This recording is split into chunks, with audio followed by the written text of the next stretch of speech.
السلام عليكم ورحمة الله وبركاته. اللهم صل وسلم وزد وبارك على سيدنا محمد وعلى آله وأصحابه أجمعين. عاملين ايه يا حبايب قلبي؟ يا رب تكونوا بخير وفي أحسن حال. بحبكم في الله، ربنا يديمكم نعمة في حياتي، ما تحرمش منكم أبدا أبدا أبدا أبدا. متنسوش بقى تحطوا لي لايك كده ودعوة حلوة من قلوبكم، ولسه ما اشتركش يشترك وتفعلوا الجرس عشان أنا هغير اسم قناة النهاردة يا حبايبي. أنا هغير اسم القناة النهاردة، هعملها اكتبوا لي بس في الكومنتات كده، هكتبها يوميات ميسة واولادها ولا يوميات ميسة الغندور.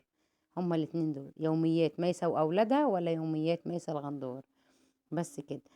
فقولوا لي في الكومنتات، فاللي هيقول اكتر او كده وهلاقي يعني ايه انا مرتاحه له هقول لكم هسميها. فانا هغير اسم القناه النهارده ان شاء الله بفضل الله، هغيره من منوعات الغندوره الى يوميات ميسة واولادها لو يوميات ميسة الغندور، بس كده. سفيان بيصبح عليكم عشان هو اساسا ما نمشي، فبيصبح عليكم، ورهف برضو بتصبح عليكم تقول لكم صباح الخير. ما تنسوش اللايك لماما. طبعا ايه يا ام رهف البدل الحلوه الجميله الكيوت دي، البدل دي يا حبايبي بنت اختي فاجأتني وجابتهم لي. بنت اختي هي طبعا ايه يعني قالت ايه اجيب لي انا، يعني عرفت ان انا طبعا انا ما جبتش هدوم لسفيان. كان عندي شوية هدوم على بنت اختي ادت لي شوية هدوم، انا ما اشتريتش خالص هدوم لسفيان.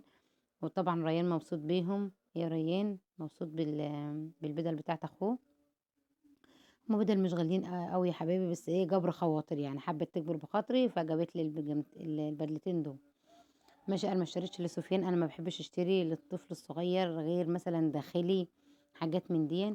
وبعد كده بقى ما يبقى عنده 3 4 شهور 5 4 شهور مثلا على الصيف ان شاء الله ان احيانا، وربنا بس يطول في عمرنا وعمركم يا رب اللهم امين. هجيب له صيفي مع اخواته ان شاء الله، عشان هو بقى هيبدأ يتشال بقى. ونجيب له احلى طقم العيد. نجيب له احلى طقم العيد، ماشي يا رف. غمض عيونك، فطبعا غمض عيونك، هتشتغل يا غمض حبايبي عيونك، وهتجيب طلعي له لي يا احلى روف. طقم. غمض عيونك، طبعا شوفوا بقى المفاجأة اللي انا عاملاها غمض لريان. عيونك. شوفوها أما كده، انا هجيب له من الحصان. شوفوا بس المفاجأة كده وبعد كده ايه غمض عيونك. نكمل فيه. فتح. فلسطين ومصر. فلسطين ومصر. بيبص فلسطيني ومصر بيبص فلسطين مصر. خلاص يا عم، خلاص خلاص. حلوة. غمض عينك تاني، شايف غمض عينك تاني، غمض عينك. لا غمض عينك، غمض عينك. فتح. ايه ده؟ ده عسلية. عسلية. طب وانا اغمض عيني واطلع لنفسي. طيب قول لها غمض عينك يا رفا ودي. غمض عينيك. لا ازاي؟ والله غمض عيونك يا رفا، غمض عيونك. صوري انا صوري.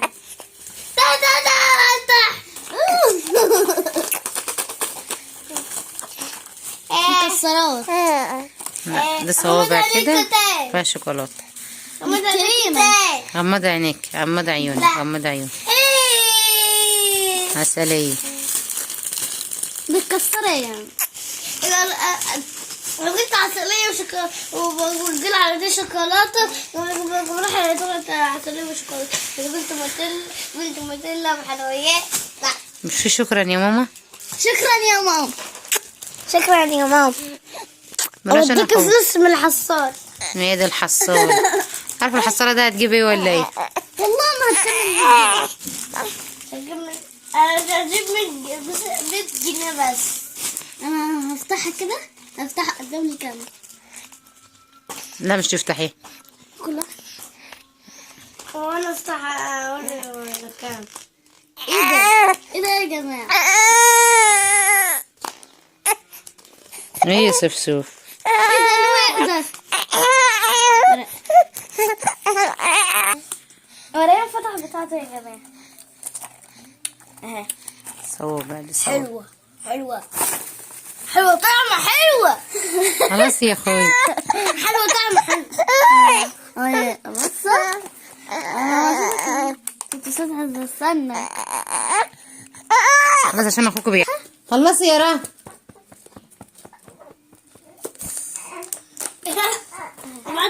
الصمت. هذه واحدة كده. بس يا ريان. لا يا رضا شرطة تطلع. مش لسه شاربين ينسون؟ تاكلوا ازاي مسكر؟ انا كل واحدة بس بدق.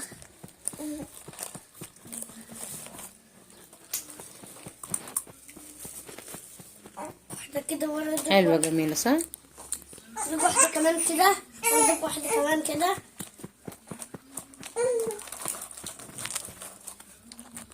لا لا أمي. يلا خلصوا. خد منه وبس.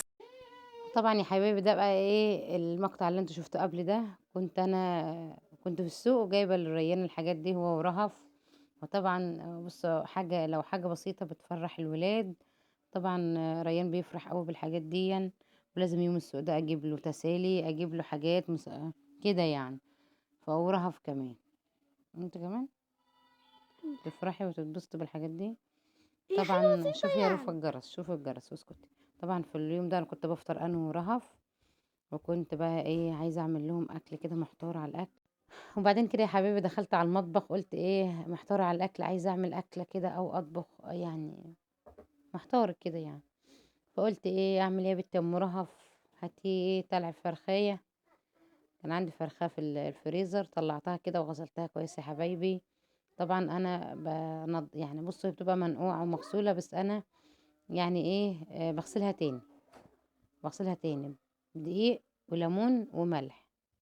ما بحطش خل، ماشي يا حبايبي، لان الخل ايه اكتشفت ان هو ايه بيثبت ريحه الزفاره في الحاجه. الخل بيثبت ريحه الزفاره في الحاجه. طبعا انتي في حاجات يعني ايه ليمون، جنزبيل، طماطم، الحاجات دي كلها بتشيل الزفاره حلوه قوي. وجنزبيل كمان يا حبايبي.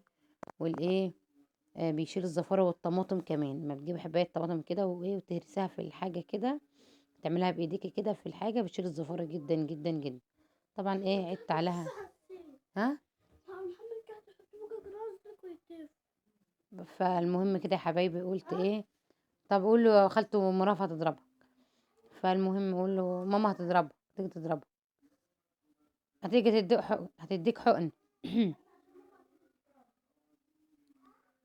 دخليه وخليه فالمهم يا حبايبي غسلت كده وقلت اعمل ايه شوية قولوا معايا اللهم ذكرني بتاع لوبيا ناشفة. طبعا يا حبايبي الطبيخ ولادي مش باكلوه، بس انا ما بعرفش اكل لحمة من غير طبيخ خالص يعني. ممكن اكون مستعجلة ولا حاجة اعمل ايه فرخة شامورت، اعمل نايبين كده ايه بشوية مكرونة حاجات من دي العشاء يعني حاجة خفيفة كده. فحبيت ان انا اعمل يعني لازم اعمل طبيخ يا حبايبي. بحس بايه ما بحسش. حطيت كده كرنبين 3 كده من الصلصة، كنت انا مصفياها على الشوربة كده تبقى شوربة حمرا كده يعني، تبقى زي الفل. طبعا ايه عشان الفرخة ده انا كنت حطاها في الفريزر يا حبايبي، لكن ما بتكون لسه صابحة الوقت مثلا او جايباها دلوقتي مثلا بتبقى شربتها حلوة، ما بحبش ان انا اغير في لونها. فعشان دي ايه كانت بايته وكده يعني كانت في الفريزر، فحبيت ان انا احط عليها كرنبين شوربه كده كرنبين طماطم 3 صلصه كده لسه يعني طماطم مفرومه لسه مش اتسبكت يعني تبقى زي الفل. طبعا كنت عايزه اعمل كوكتيل كده للولاد عصير. كان عندي شويه فراوله على صابعين موز على شويه لبن على حبايه جوافه بس كان، وعلى حته بنجر يا حبايبي قشرتها برضو بنجريه كده حته بنجريه. بنجرية تبع الفواكه. بنجريه كده يا حبايبي بتدي فوائد حلوه قوي قوي. العصير مع بتعمل الفراوله حاجة بتدي فوائد للعصير وبتدي كالسيوم للولاد. طبعا بتبقى زي الفل، بتبقى حلوه قوي. حته بنجر كده تقشريها تقطعيها كده تحطيها مع عصير الفراوله بتبقى حلوه قوي. كنت كمان بحطها مع ما احب اعمل عصير كوكا بالجوافه بتبقى حلوه برضو. كوكا بالجوافه بتبقى جميل، تحط معاها حته بنجر بتبقى حلوه قوي برضو كمان. طبعا ايه مسحت بقى يبقى لازم بمسحه كده بعد ما بخلص ومسحان كده. وبعد كده ايه كانت اللوبيا دي نقيتها وسلقتها وبعد كده حطيتها بصوا زادت معايا قوي كترت يعني. بصراحه انا بحب الحاجه الكتير زي الله يرحمها، مش الحاجه اللي شويه خالص. طبعا الطبخ ده كتير عليا اصلا وفاض يا حبايبي واترمى والله العظيم، فاض واترمى. طبعا ايه، ما تعملوش زيي، يعني انا قلت ايه هفوت شويه وعينهم في الفريزر، بس طبعا انا ما حبيتش خالص كده. يعني ان انا احطه في الفريزر، ان هو مطبوخ وبعد كده ابقى اطلعه كده. طبعا عندي شويه مواعين على الحوض عايزه ايه اغسلهم، متخرفشيش يا رفا، متعملوش صوت. عايزه اغسلهم وكده عشان الحوض دايما يفضل نضيف معايا وكده يعني. وخلاص كده خلصت اكل كده، حطيت كل حاجه على البوتاجاز. طبعا كمان هعمل شويه رز ابيض، حبيت ان انا اغير كل مره رز شعريه، فبحب التغيير يا حبايبي كده. فقلت اما اعمل شويه رز ابيض جنب الفراخ وجنب اللوبيا الناشفه. ماشي يا حبايبي، انا مش هعمل رز بشعريه خالص النهارده، هعملها رز ابيض كده، رز ابيض ساده، فضل ونعمه من عند ربنا كده. ايه لو وصلت لعندي هنا متنسيش بقى تحط لي لايك كده. طبعا الاكل خلص معايا وشويه مخلل والشوربه بتاعتي الجميله واللوبيا الاجمل وكده. الاكل خلص معايا كده، وتعالى كلوا معانا، اتفضلوا معانا كلوا، والله يا ريت تشرفونا كده كلكم كده، ياه كلكم كده تاكلوا معانا، تبقى لقمه زي العسل. طبعا ده المخلل اللي انا كنت عاملاه اللي هو اللفت، بجيب منه كده، بحبه احطه جنب شرفونا الاكل. تعالوا كلوا معانا. لو قلت لكم تشرفوني، طبعا الليمون عشان نعصر على الشوربه وكده، يبقى ايه موضوع الاكل وخلص. طبعا كنت عايزه اعمل لهم جيلي يا حبايبي، جيلي. طبعا انا كنت جايبه كميه جيلي، طبعا قلت لكم ان هي كانت الجيلي اصلا العلبه الباكت اللي هو مفتوح، اللي هو بيتفتح كده بسهوله، مش ملزوق ده. اللي بيتفتح كده يبقى ده مش هو طلع بصراحة لونه مش حلو قوي. الفراولة، عصير الفراولة بتاع الجيل الفراولة، اللون مش حلو. طبعا انا كنت عايزة ايه، افتكس كده واعمل حاجة كده. فكان عندي حبايبي قولوا معايا اللهم صل على النبي اللهم ذكرني. كان عندي الحلاوة بتاعت الولادة بتاعت المولد النبوي، الحصنة خلاص. والعرايس وكده.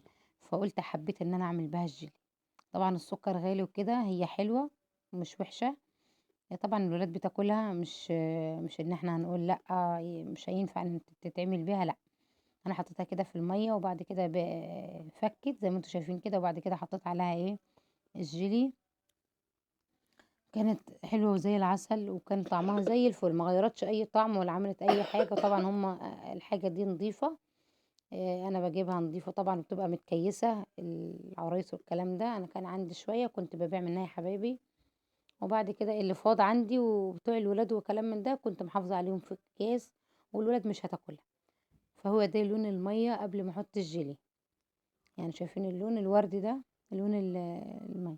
طبعا كان العصير. عندي بس 70 موز، وكان عندي طبعا كان عندي 4 يا حبيبي، حطيت 2 في العصير. ده كان ايه المغرب، كنت عايزه اعمل لهم ايه طبقين جيلي المغرب. طبعا كنا اتغدينا وشربنا عصير، وده اللي فايض من العصير اللي موجود على الرخام ده. وكان طبعا هم 4 صوابع، عملت 2 في العصير واتنين ايه حطهم في الجيلي. طبعا ريان ابني احيانا كتير قوي بيشيل الفاكهه من قلب الجيلي وبياكل الجيلي حياف من غير فاكهه، ده ريان. طبعا كان عندي كمان اخر تفاحتين برضو، قلت اقطعهم كده مكعبات واحطهم في الجيلي. طبعا ايه متنسوش بقى تحطوا لي اللايك كده ودعوة حلوة من قلوبكم. متنسوش تدعي لابويا وامي بالرحمة وامواتنا اجمعين. متنسوش تدعي لاخواتنا في غزة، ربنا يرزق كل مشتاق بالذرية الصالحة، اللهم امين يا رب العالمين. طبعا عملت زي ما انتوا شايفين كده، وفردت الفواكه في الاطباق، وبعد كده هسيب بقى الحلة تبرد شوية، وبعد كده افضيها عشان الاطباق ما تفرقعش مني يا حبايبي. هي ضد الفرقعة وكل حاجة، بس ايه وارد يفرقعوا مننا، لان انا شاطفة الاطباق بمية وفيهم مية، والحاجة ما تكون فيها مبلولة بتفرقع يا حبيبي من السخن، يعني تبقى فيها مية وتعمليها بساخن بتفرقع منك. دي معلومة كده. والكوبايات كمان لازم تبقى ناشفة كويس عشان ما تفرقعش منك. وبعد كده خلاص الجيلي خلص. طبعا هو هيدي لون احمر كمان يا حبايبي، بس اما يهدى كده ويبرد شوية. والسلام عليكم ورحمة الله وبركاته.